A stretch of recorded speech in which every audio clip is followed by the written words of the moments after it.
Hey, it's Benji Cole, son of Al Cole from CBS Radio and host of the syndicated talk show, People of Distinction. The talk that gives you an in-depth view of some of the most dynamic, intelligent, and successful people on the planet. Run to our website, alcoleenterprises.com for more info. Email me through benji@alcoleenterprises.com if you'd like to get involved with what we have going. And as always, please continue to like and follow our broadcasts.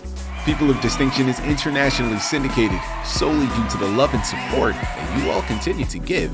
We're available across all major distributors, and as long as you keep following, we're going to continue to put out the content.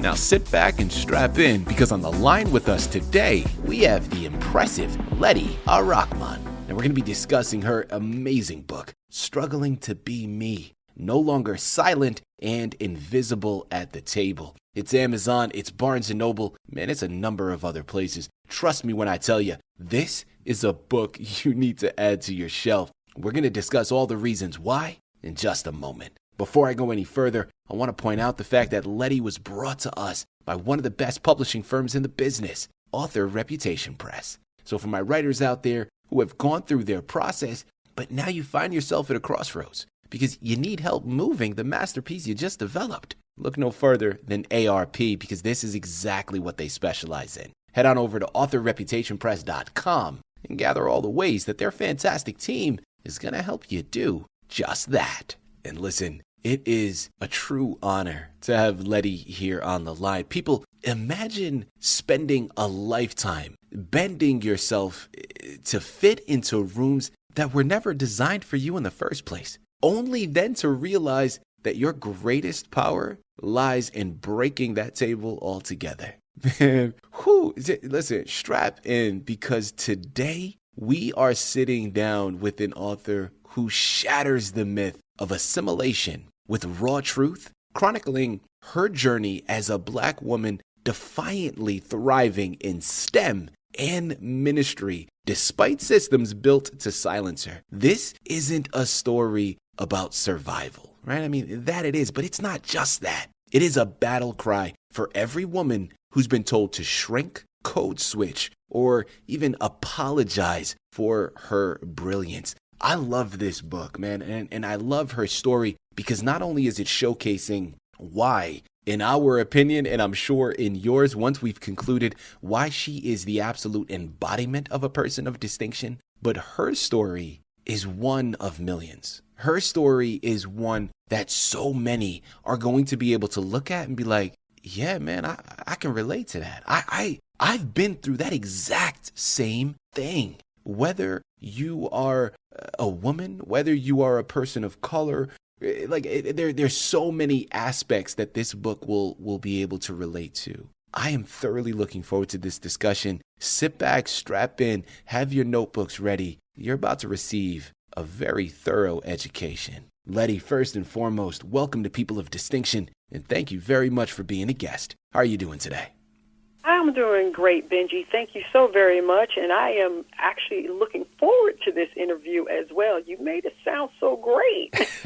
Well, Lettie, I tell you, you are a force, okay? And we are looking forward to receiving your words. And I know so many people are going to be able to benefit from your story. So, Lettie, first and foremost, start by telling us a little bit more about yourself and your background. So my background, I'll start out that I am actually newly retired as of last year. Yeah, I'm a young retiree. And my background truly has been in tech. I've been ever since high school, and I've worked my way into corporate. And then while I was in corporate and going to college, I answered the call to ministry. And then in between the two, I was doing both on tech side and ministry for the past 20 plus years. That's me on a personal note, on a professional note. But on a personal note, I'm just a Black female who's trying to make a difference in the world because our stories are often erased and people never hear. And I want to be able to move forward and let others know that, as you said, mine is just one in a million, and there are other stories that I would love to hear, and I wanted to at least have my voice out as well. Absolutely. You know, Lettie, I think one of the more important questions to ask is really where this all began, and not so much where this writing journey began for you, but more specific to you, You talk about in your book how you spent a lifetime of others making choices for and even about you. Well, I'm curious to know that pivotal moment where you realized, I am no longer asking for a seat at the table. I'm bringing my own chair. This is not happening anymore. And there is a switch that we are about to make. What was that moment for you? That moment was basically my journey. I'll call it my breast cancer journey. You'll find out a little bit more about that. In that moment, I realized that all my life, someone has been making those decisions and telling me which way to go, what I should do, and how I should act, whether it's in religion or was it just socially, social acceptance, and then within a family, because there was that line that we had to walk as a black female. Yeah. And that line was, you have to be able to integrate and assimilate in the world without disturbing the world. And once I hit breast cancer, my point was, no longer am I going to do this. And if I can't have a seat at the table, I'll bring a chair, and then maybe I'll bring my own table. Lettie, your title, and especially your subtitle, it hints towards, again, being invisible. And that can be interpreted in a lot of different ways. Well, I'm curious to know, through your perspective and your journey, what did invisibility cost you, and what did being seen require you to risk? So being invisible cost me, it cost me not to be able to show my full potential. That's what it cost me. Shame is the issue that cost me. And that was the risk that I had to deal with when I started writing this, to expose what my shame was. And I saw it as shame. And others will say, no, it's not shame. It's resiliency. And so now I'm looking at it and I'm like, oh, it did. It did help with resiliency for me. You know, Lettie, your book will empower many. But, listen, empowerment can also provoke backlash, right? I mean, oftentimes you hear stories about the people that are those trailblazers. And yeah, they're recognized as a trailblazer and celebrated later. But when it was first happening, they're often met with that backlash, right? They're met with some resistance. Well, how do you protect your peace when you face that resistance, when resistance comes? So one of the things is that what I had learned over time is that I kind of knew how to put myself in a box and to protect myself, whether it was emotionally and physically. That's what I did. I just kind of ignored stuff, and that was another issue in itself. By you ignoring, that's how I protected myself, but I was actually doing more harm than protecting. Mm-hmm. But at the same time, I found avenues and I found people that would actually help me, and they helped protect me in a different way. And that way of is making sure they saw my skill, or they saw something within me that I didn't see in myself, and they kind of nudged me into a different direction, so that even when the backlash came, they were there to vouch for me without me having to always vouch for myself. Once again, it's called Struggling to Be Me. No longer silent and invisible at the table. It's Amazon, it's Barnes & Noble, it's a lot of other places. Type it into a search bar and you're going to be greeted with all of them. Remember, the name Lettie Ar-Rahmaan is one to be remembered. It's one to be recognized, man. You know where to go. Lettie, we spoke briefly on the pre-screening call about how perfectly timed your book is. And I also understand that there's a big responsibility that we have to utilize our voices now more than ever. I mean, it always seems like, there's never a more perfect time to speak up and utilize your voice than in the present moment. But we see what's happening right now around the world, but especially here in this country. And people, I'm not going to make this political, but I would be doing all of you listening in and myself and my own conscience a disservice if I didn't now approach this next topic. We see this current administration, this Trump administration, and how they've coordinated things, which, listen, can I just say, it seems like this has gone on for years. And man, he just took office a few months ago. It's like we're just at the very beginning. And we see this onslaught against DEI, right?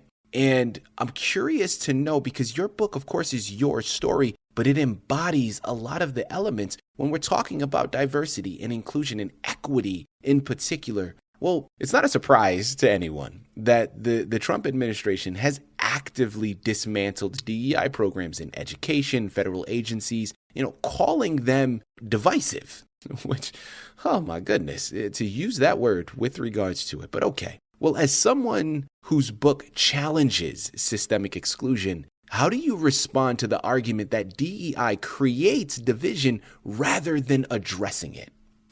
Well, one of the things is that when we really talk about DEI, we have to look at it through the lens of whiteness. And I say that because the United States of America at this moment in time has put in so many rules, laws, regulations of what black and brown people could do and could not do. Now that we have done the things that they said that we shouldn't be able to do. We shouldn't have been able to read. We shouldn't be able to write. You need to have more education. And as you know, black women have the most education around, and especially college degrees. When you start looking at the upward movement that as black and brown people have been moving in this country, you're starting to notice that there have been a population that have not been moving, because every time the goalpost moves, we said, okay, that's a challenge and we'll take it. And most people will not take that challenge. So for D&I, it's more for me right now is saying, well, you've made too many strides forward, so I need to erase you. I need you not to be as successful as who you are. I need to tear you down. I don't need to show you as a human. And then I also don't need to show you, especially if you're a woman, oh, no, you can't do all of that because your place is not in academia, or it's not in politics, or it's not in leadership or being a CEO.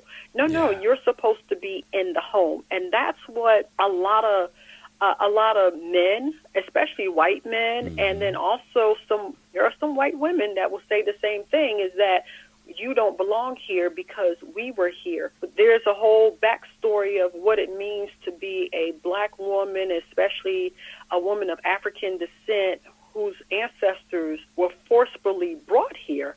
And now we work the system to a way that now others now feel threatened by what we can do and where we are now. Lettie, I tell you, this, what infuriates me about this discussion is how it's gotten manipulated as so many things. And listen, we can dive down the rabbit hole. We can talk about a lot of things that have been hijacked and manipulated in a way where now you look at it and it's almost demonized, right? And DEI is just the latest one, the latest example. And it's often now dismissed as charity, as DEI lowering standards for marginalized people rather than a correction for systemic exclusion, which is why it began in the first place. And it's one thing that really infuriates me when I hear people talk about it in that regard. Well, listen, I love the fact that we have you here on the network. You are living proof against that.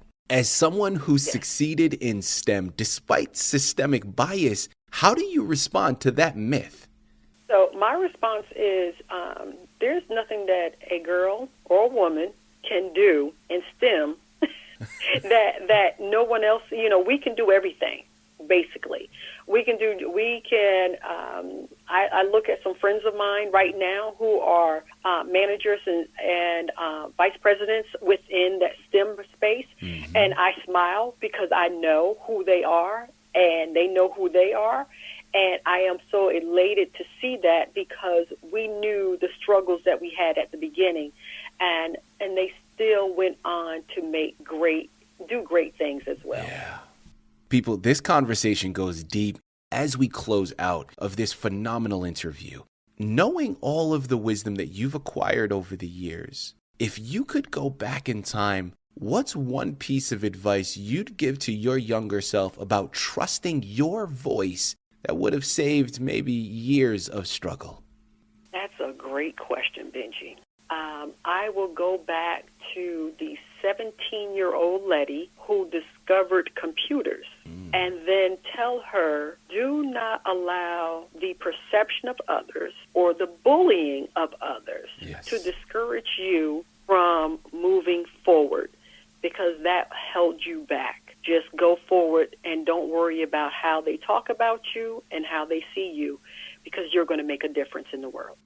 You know, Lettie, as we close out, my final question here for you, we've discussed a lot, but is there anything else that we haven't yet touched up on that you want to make sure our listening audience is aware of? Benji, yes. One of the things that I want to make sure everyone's aware of is that I am working on a series of workshops, virtual and in person, to help other women to create their strategic plan going forward. Whether they are mid-career, especially mid-career women, being a newly retired woman, you want to be able to figure out where do you want to go. So whether it's climbing the corporate ladder, entrepreneurship, or preparing for retirement, because you may want to do something outside of retirement. As you can see, I'm doing a lot of things outside of retirement. And just to get you on that track of thinking through, I have a vision, but have I executed it? Yes or no? And that's where we want to pick up from there. And that's the big thing that I am going to move forward with in this year. Man, I know you are all just as motivated as I am. Like I mentioned, this is just the precipice, man. There's a lot more to be done. And what I love so much about this is not only is her book showcasing her brilliance, but it's going to be a beacon of hope for others, man. This is going to be a catalyst for change in so many others. You know where you got to do. Listen, I'm going to say it one more time. It's Amazon. It's Barnes & Noble. I know I don't have to instruct you to type in Struggling to Be Me by Lettie Ar-Rahmaan into a search bar to pull it up, because I know y'all already doing it. Y'all are already going there and purchasing it because you understand that this book is about a visionary who has rewritten the rules of belonging and demanding the world to finally see her. And through these words, man, listen, you're going to make some other people see you as well. Head on over there, pick up your copies, and allow it to do just that. Lettie, this has been a true honor. I really do mean that. Thank you once again for being a guest on People of Distinction. Thank you, Benji. Anytime.